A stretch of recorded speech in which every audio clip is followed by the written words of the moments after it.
İkincisi Allah'a ibadetlerde sabır. Üçüncüsü ise haramlara karşı sabırlı olmak. İşte zinaya yaklaşmamak, harama ulaşmamak, kumara ulaşmamak hayır içindedir. İnsan Allah'ın vermiş olduğu nimetlere karşı şükrederse Allah ona hayır olarak yazar. Ve yine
Euzubillahimineşşeytanirracim. Bismillahirrahmanirrahim. Elhamdülillahi Rabbil alemin. Vessalatu vesselamu ala hayri halqihi seyyidina ve nebina mevlana Muhammed sallallahu teala aleyhi ve sellem ve ala alihi ve ashabi ecmaine emma ba'd. İslam dini Efendimiz aleyhissalatü vesselam'ın şahsında bütün ibadetlerin uygulamasını pratik olarak bizlere göstermiştir. Bunlardan bir tanesi namazdır. Efendimiz Aleyhisselatü Vesselam "Sallu kema ra'eytumuni usalli" beni namaz kılarken nasıl gördüyseniz öyle namaz kılın diyor. Yani bizim pratikte örneğimiz var. Cenab-ı Allah Kur'an-ı Kerim'de ve akimus salah ve akimus salah diye birçok ayet-i kerimelerde namazın kılınmasını emretmektedir. Ve lakin o namazın kılınma şekli, onun kıyamı var, rükûu var, secdeleri var, kıraati var, daha öncesinde niyet var, ondan sonra vakit var. Bunlar hepsini Efendimizin sünnetinden almaktayız. Günümüzde bazı insanlar ileri çıkmışlar, bize sünnet lazım değildir, Kur'an yeter bize. Peki yani Kur'an sana yeterse, Kur'an-ı Kerim'de namazın Allah tarafından üzerimizde kılınma şekli, kılınma emri var. Diyor ki namazı kıl. Nasıl kılacağım bana tarif et. Sünneti bir tarafa bırakalım. Hadi bana namazı tarif et. Bundan sonra dinimizde Cenab-ı Hak zekat verin. Emirdir bu. Fakat zekatın ifası nasıl olacak? Bunlar sünnetle bizlere bildirilmiştir. Onun için bizim konumuz olarak yani namaza döndüğümüz zaman biz de namazı Peygamber Efendimiz'den aldığımız şekil üzere kılmak mecburiyetindeyiz. Burada tabi Allah'ın bir rahmeti olarak mezhep ihtilafları ortaya çıkmıştır. Ve günümüzde 4 tane mezhep özellikle yani Hanefi mezhebi, Şafii mezhebi, Maliki mezhebi ve Hanbeli mezhebi fıkhına baktığımız zaman benim elimde bir kitabım var efendim. El-İhtiyar li Ta'lilil Muhtar isminde Hanefi fıkhının önemli kitaplarından bir tanesidir. Bunda baktığımız zaman Bab-ı Salatil Merid diye geçen bir bölüm var. Hasta olan kişinin namaz kılma şekli nasıl olacaktır? Adam hastadır. Yani ayakta kılmaktan mazurdur. İşte rükûa gitmek imkanı yoktur. Yere bizatihi 7 aza üzerine secde yapmak imkanı yoktur. Ve bu kişi nasıl kılacaktır? Ve diyelim hastanede mesela yatak üzerine mahkumdur, yatalak olmuştur. Bu insan namaz kılması nasıl olacaktır? Çünkü dinde ibadete tatil yok. Cenab-ı Allah Celle Celaluhu buyuruyor ki efendim وَعْبُدْ رَبَّكَ حَتَّى يَأْتِيَكَ الْيَقِينَ Hitap Peygamber Efendimiz'e ve onun şahsına bütün ehli imanadır, bütün Müslümanlaradır. Ey Habib-i Zişanım, ölüm sana yakin yani mevt. Ölüm sana gelinceye dek kulluğa devam et. Bir peygamberin şahsına dahi Onun zaten masumdur. Derecesi yücedir. Ama ona dahi Cenab-ı Allah yani bütün hayatı dairesinde bir günlük, yarım günlük, bir aylık dahi, bir haftalık dahi en kısa bir zaman dairesinde kulluğu bırakmasının izni vermemişken kulluğa devam diyor.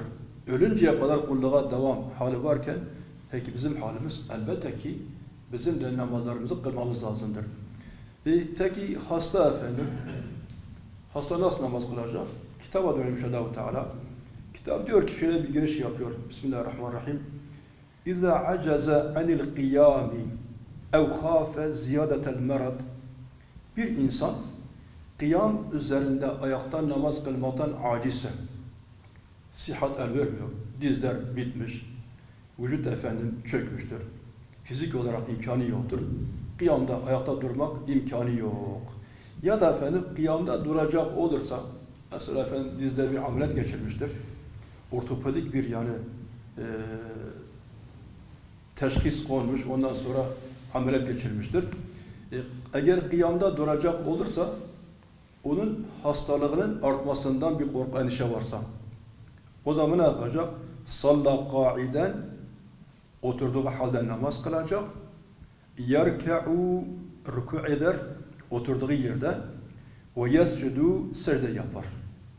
Oturduğu halde rükûnu ne yapar? Böyle eğilerekten, Sübhane Rabbel Azim 3 sefer, ondan sonra Semihallahu limen hamide, Allahu Ekber, secdeye daha fazla ekmek suretiyle bunu yapar. Secdeye gitmek imkanı varsa yapacak. Yani bizzat secdeye kapanmak imkanı varsa, yani bu kişinin ayakları özürlü. Ama oturduğu halde rükû yapmak imkanı, secde yapmak imkanı varsa yapacak. اَوْ مُومِيًا اِنْ عَجَزَ عَنْهُمَا.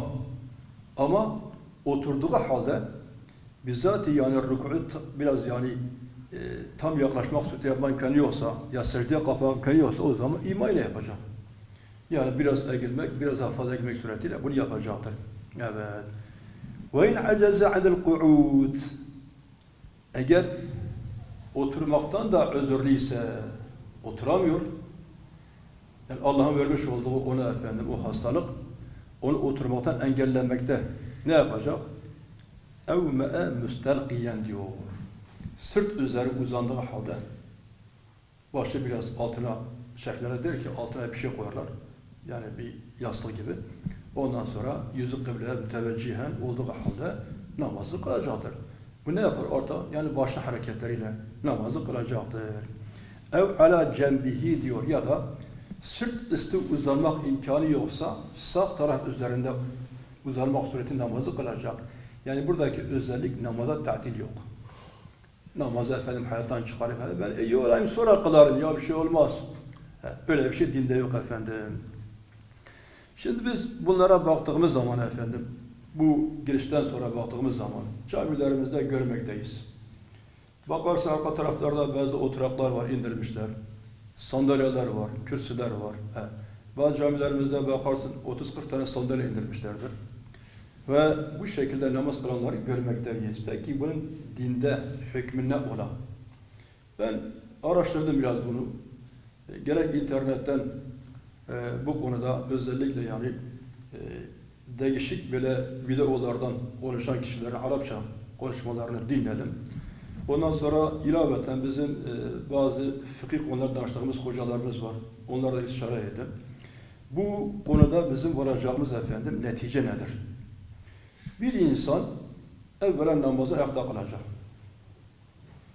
Eğer bir sıhhatliyse, sağlıklı durumda ise bir engeli yok. Namazın bir tane şartı da nedir? Kıyamdır. Ayakta namaz kılması lazım. Eğer bir insan ayakta kılmak imkanına sahip değilse, oturarak kılması lazım. Çünkü burada kitabımızda buna mesnet olarak, kaynak bir de delil olarak hadis getirilmiştir. İmran bin Hüseyin Efendimiz var, sahabe-i kiramdan. Efendimiz'e gelmiş, demiş, ya Resulallah demiş, ben hastayım. Nasıl namaz kılayım? Demiş, salli kaimen demiş. Ayakta kılacaksın ya İmran demiş. Evet. فَاِنْ لَمْ تَسْتَتِعْ فَقَائِدًا demiş.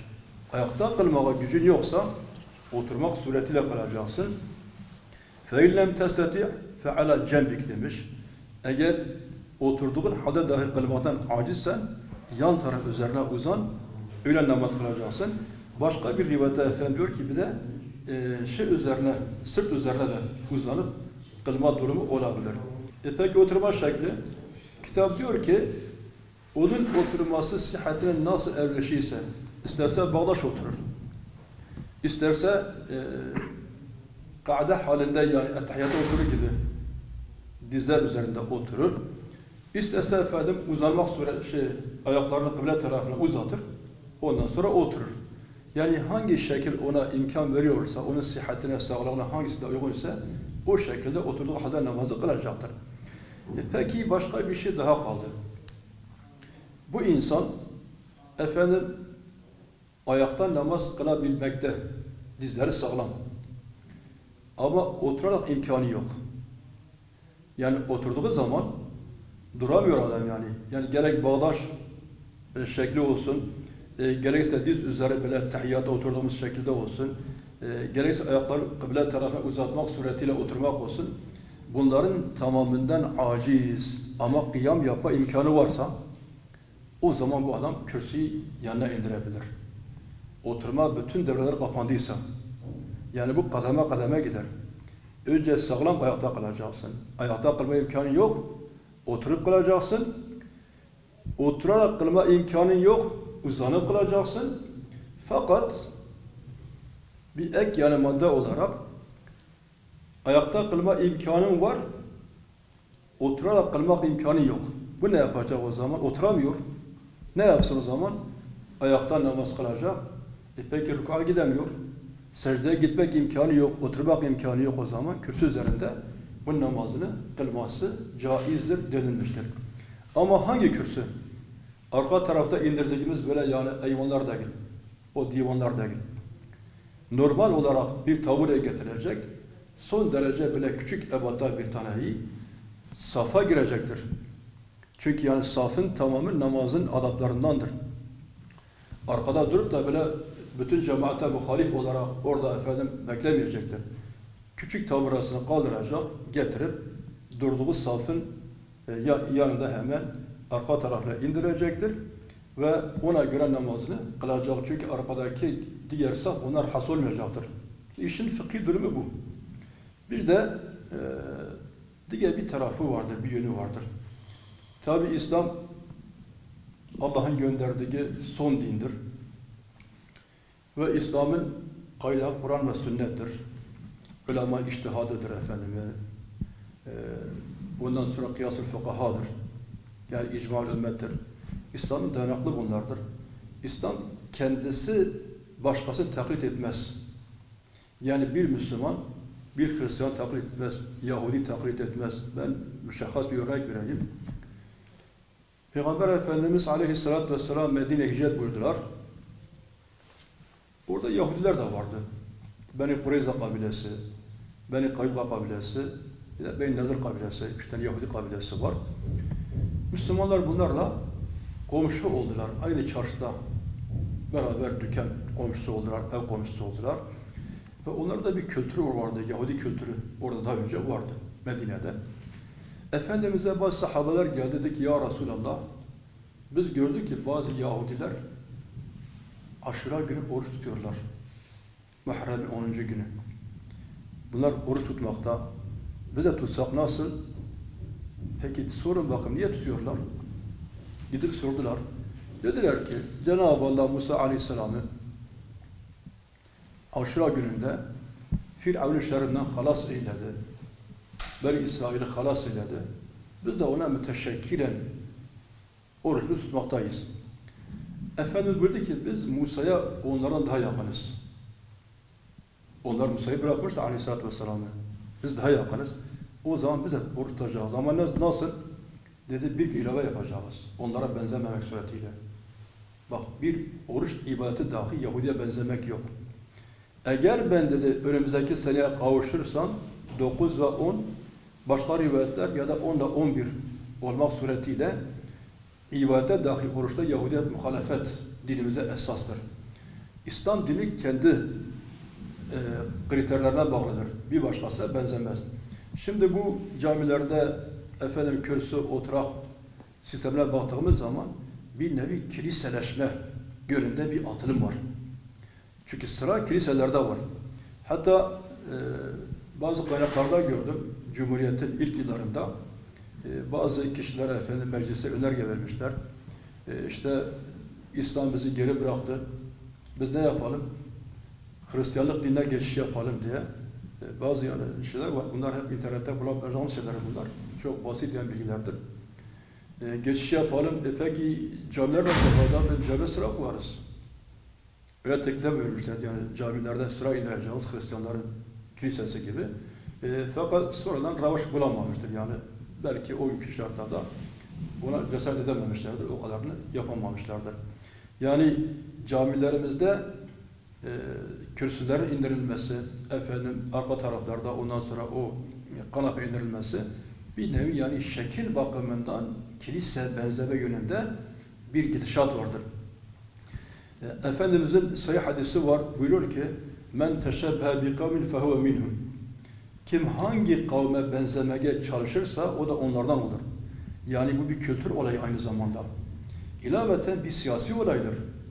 Yani siyasi yöne baktığımız zaman Müslümanların kendi Kur'an ve sünnetine bağlı şekilde başka insanlara benzememesi istenir. Hatta bir ayet-i kerime Cenab-ı Allah bunu bize efendim böyle beyan buyurur. İn tuti'u fariqan minellezine utul kitab. Ayetin başı hatırlamaya gelmedi. Belki ehli imana yani ya eyyühellezine amenu. Belki böyle yani tam hatırlamıyorum.